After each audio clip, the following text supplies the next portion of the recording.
Yan, para pasukin na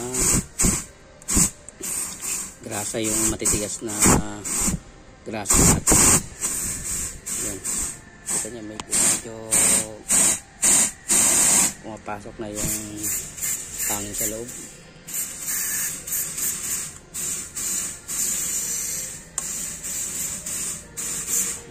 Ayaw pumasok ng ating press gun yung grasa nya, kaya ano natin yung matitigas na grasa na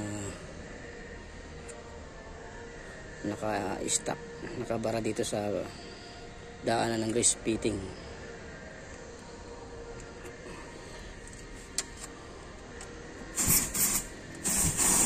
Para malaman nyo umano, lalagyan nyo ng fluid dito sa ibabaw para malaman nyo kung